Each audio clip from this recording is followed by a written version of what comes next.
पंचमी कौन सी तिथि? पंचमी।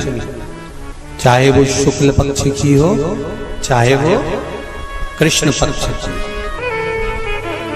शिव महापुराण की कथा कहती है आपको सुख अनुभव हो जाए।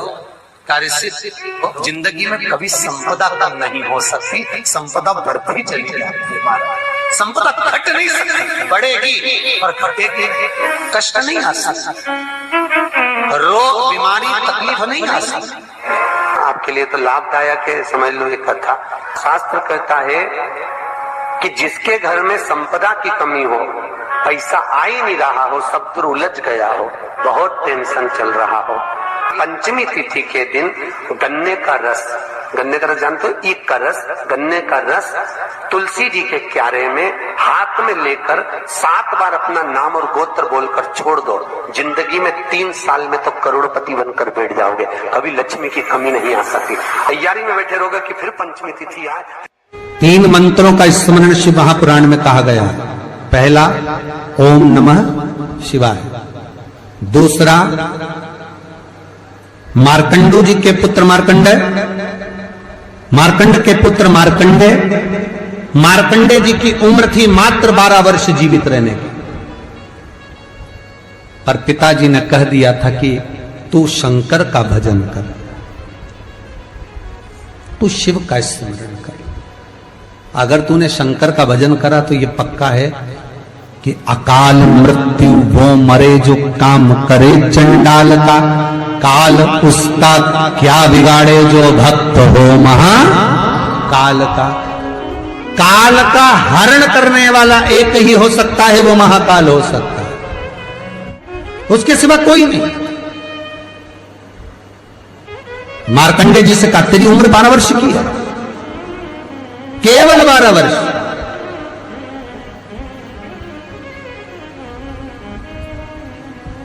पूछा पिता जी से चरण पकड़कर मार्कंडेय जी पूछते हैं, मैं 12 वर्ष बाद मर जाऊंगा? हाँ, प्राण छूट जाएंगे। हाँ, कथा सुनी थी पिताजी के मुख से कि यमराज आता है, पाड़े पर बैठकर गदा लेकर आता है, बड़ी बड़ी मूंछें हैं, काला स्वरूप है, मुकुट सोने का पहनता है, हीरे का, उसमें एक रतन लगा होता है, गले में भी स्वर्ण, उसमें हीरे जड़े होते हैं, काला विग्रह होता है यमराज का, और वो अपने दूतों के साथ आकर पास डालकर बांध कर ले जाता है। तो उस मार्कंडेय को वो चरित्र याद। आज अंतिम दिन, 12 वर्ष की वो घड़ी, वो पल, वो क्षण आ गया जब मार्कंडेय जी के प्राण छूटना है। समय आ गया। मार्कंडेय जी के पिता जी से कहा जाओ और जाकर आप शंकर की भक्ति में रम जाओ। पिताजी और माताजी भी लग गए, मार्कंडेय जी भी लग गए। मार्कंडेय जी को लेने के लिए यमदूत आ गए, डर गया। थोड़ी देर बाद यमदूत देखे कि शंकर का अनुमोदन कर रहा है, वापिस चले गए। यमराज आ गया, वही पाड़े पर बैठकर, वही भैंसे पर बैठकर, वही काला स्वरूप। डर लग गया 12 साल के बच्चे को। उसने शंकर का शिवलिंग पकड़ लिया, गले से लगा लिया, शंभो मुझे डर लग रहा है, शंकर मुझे भय लग रहा है। और तब तेज तेज महामृत्युंजय मंत्र को, वैदिक मंत्र को पुकारना प्रारंभ करा। जब 33 अक्षर के उस महामृत्युंजय मंत्र को पुकारा, शंकर सामने खड़ा हो गया, यमराज पीछे हट गया कि ये अब मेरा है, इसको तू नहीं मार सकता। वो 33 अक्षर के मंत्र का उच्चारण जब उस मार्कंडेय जी ने करा, देवता जान गए कि इस मंत्र की मूलता क्या है। पहला मंत्र ओम नमः शिवाय, दूसरा मंत्र जम के बोलो महामृत्युंजय मंत्र, और तीसरा मंत्र वही श्री शिवाय नमस्तुभ्यम। ध्यान दीजिएगा, मंत्र के 3 क्रम है, वैदिक, तांत्रिक, शाब्दिक। मंत्र के 3 क्रम है। तीनों मंत्र देख लीजिए, तीनों का क्रम देख लीजिए। महामृत्युंजय मंत्र वैदिक मंत्र, इसको जब ब्राह्मण जपता है, कुशा का आसन बिछाकर, मौन रहकर, घट की जिह्वा से जपता है। अगर याद नहीं रहता तो भी धीमा धीमा बोलता है, तेज नहीं।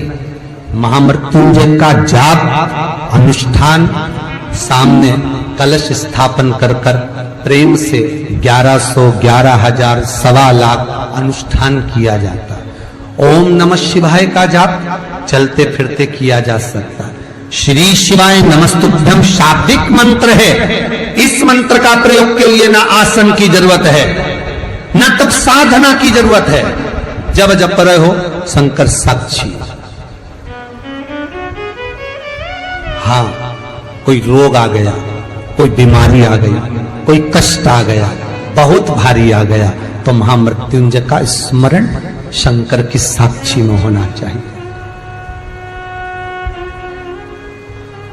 वो 33 अक्षर का महामृत्युंजय मंत्र, वैदिक मंत्र, शिव की साक्षी में। पर दुनिया के लोग आज वो चिल्ला चिल्ला के उस मंत्र का स्मरण करते हैं, वो श्रेष्ठ नहीं है। नहा रहे हो, सोचादि कर्म में जा रहे हो और वो डब्बा लगा दिया,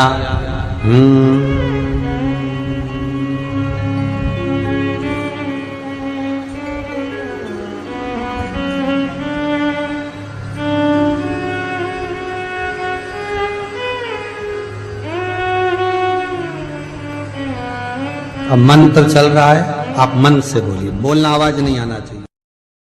आज भी स्कंद पुराण कहती है कि भगवान शंकर ने अन्नपूर्णा के दरवाजे पर पहुंचकर जब काशी में भिक्षा मांगी थी तो अन्नपूर्णा ने कहा था, ए शंकर, मैं उस गरीब से गरीब व्यक्ति का भी भंडार भर के रखूंगी, बस एक गलती नहीं होना चाहिए कि जहां भोजन बने उस स्थान पर बैठकर, उस स्थान पर खड़े होकर भोजन बनाते समय उस भंडार गृह में जूता नहीं होना चाहिए। तो तुम्हें भर दूंगी भंडार।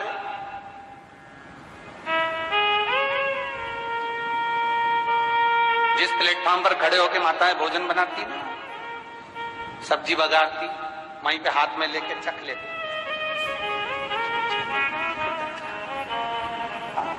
मई हरियो जगदम्बा, विचार तो करो। भले तुम भगवान को भोग नहीं लगा रही पर पति तो परमेश्वर है। भले तुम भगवान को भोग नहीं लगा रही पर पति तो परमेश्वर है। पति के लिए कहा परमेश्वर, मतलब भले भगवान की तुमने सेवा नहीं करी, भले अर्चना नहीं करी, भले पूजन नहीं करी, पर पति तो परमेश्वर है। सब में तो वही समाया। घर में जो सास रहती है वो भी तो मां है, जो पिता रहता है वो भी तो बद्रीनारायण है। महाराज फिर क्यों चक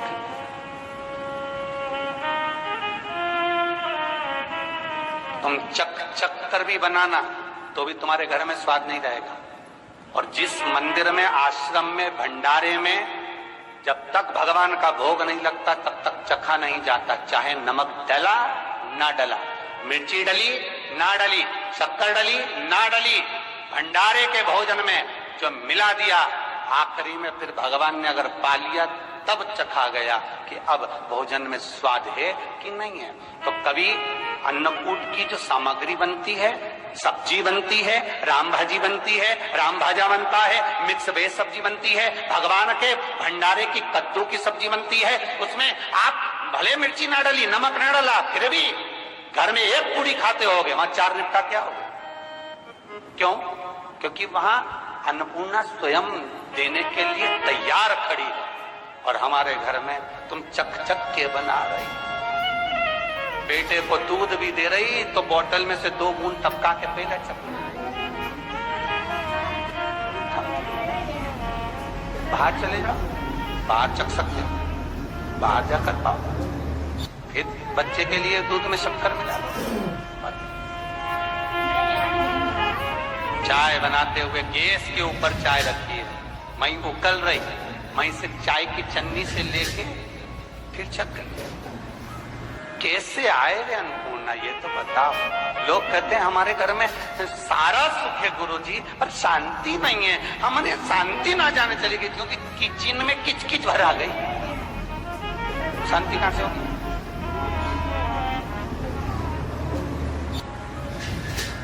वहां इतना किचकिच भरा हुआ है। प्रेम, करुणा, वात्सल्यता, स्नेह, समर्पण समाप्त हो।